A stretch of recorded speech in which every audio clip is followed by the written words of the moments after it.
Nathaniel Peat, chairman of JamIn UK. Yes. We're talking to two of our young people, one 12 years old and another 17, who are clearly inspiring all of us who listen to them in what young people growing up in inner city circumstances, one in Fletcher's Land, the other one in Parade Gardens, can do. Your reflection just listening to them. Yeah, this is wonderful, and this is exactly what the Diana Award is about. The Diana Award was established after the late Princess's death, and the whole ethos of it is to use young people to inspire other young people. You know, this philosophy of aspiring to inspire before you expire. This is the hold on. Go through that again. I don't want to miss it. Aspiring to inspire before you expire. Aspiring.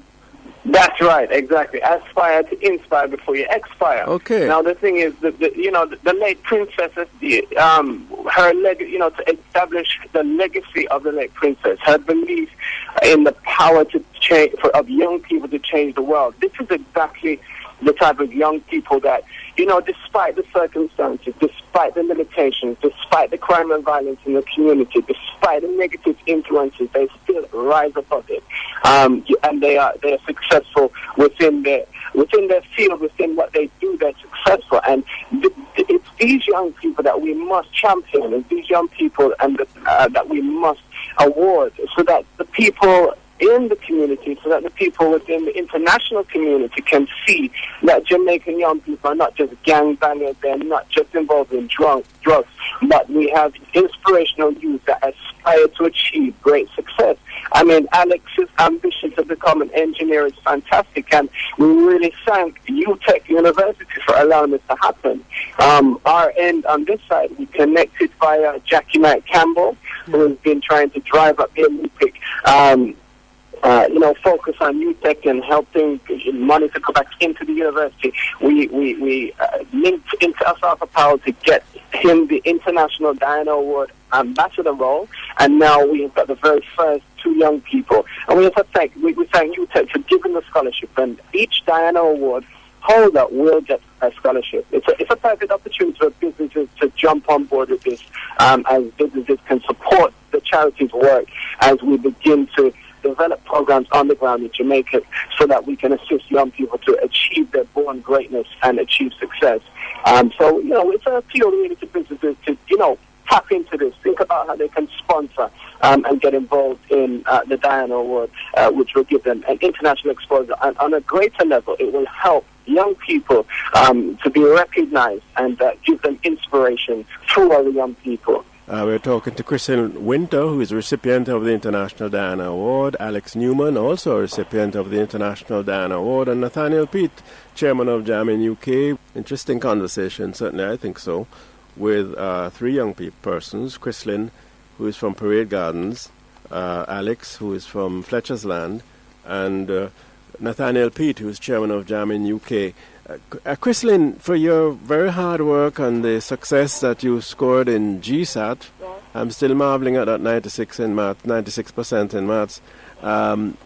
You also give back by helping the students from the school from which you come in preparing for GSAT. Yes. How is that going? Are they working as hard as you did? Yes. Well, I pushed them really hard, because if I don't see you performing at a certain standard at this time, I really just try to sit and push it really hard to know that you have to do it, you have to go to a good school. It's a must. So that's what I try to do. And it's going okay. I see most of them improving since I've got them.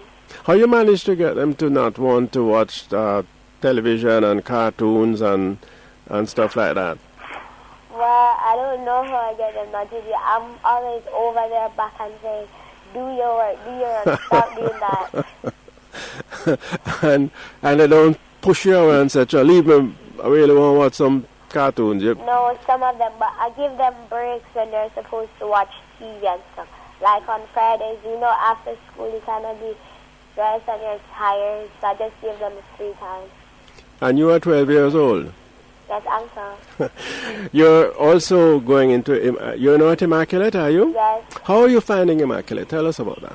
Well, Immaculate is a really good school. I love it here. It's so big and exciting. And the girls here, they're so friendly and nice. I don't see any fights or anything like that happening here. I went to your sports day recently. Were you running on the track? Yes. Did you win? No.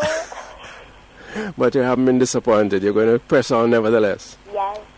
And I was in the dance competition and I danced. Well, I think my house came third. You do drama presentations that to explore the challenges that are faced in the community. How does that work? How do you do that? Well, I have to get the drama act organized, and it's pretty easy to do because that's what you see happens every day. That's what happens. So it's pretty easy to just come up and say that what happened yesterday. That's very important to put in. So that's what it's like. Alex Newman, you also a recipient of the International Diana Award. You help other children in the Rise Kids Club. You want to tell us about how that help that you give goes?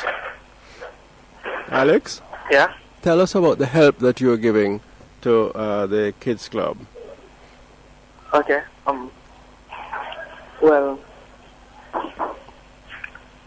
the help that I give, I assist them with their homework and other assignments that they get. And it feels real great when they come the next day and saying that they got it right. And I help them study for their exams, and I help the GSAT kids prepare. And it feels real good when the next year you see a Chrisyln in her Immaculate uniform. I can imagine. It feels real nice. Yeah, what are the main challenges when you're helping them with their homework? They're not concentrating, or they don't know enough about the actual work that they have to do. What's the main challenge that you face in helping with the homework? Well, main challenge? Yeah, they are not fully understanding what the teacher is giving them. Like, they know what to do, but they are not applying it correctly. And that's one of the biggest challenges I face when I'm helping them, because they're saying that the teacher said us to do it that way. That's not how my teacher does it. So that's the challenge. and you have to show them the way that it needs to be done, even though the teacher tells them a different way. Yeah. The community police youth club that you work with, you have programs that support the homeless. Tell us about some of the programs other than meeting with the youths in the corner and reasoning with them. Well, that's not my police youth club. I'm also a part of the Leeds youth club. Oh, yeah. Tell us about that. Okay. Leeds, we have soup days in the community where we bring out all the elders in the community, and we have a grooming session for them. We come here, groom them, and in the evening we have a small jam session with music from their generation. And we also go down by the courthouse in Kingston, and we serve lunches to the persons down there. You have a grooming session. That's interesting. Like barber and stuff. What happens in the grooming session with the older folks? Well, we get barbers from the community to trim the males and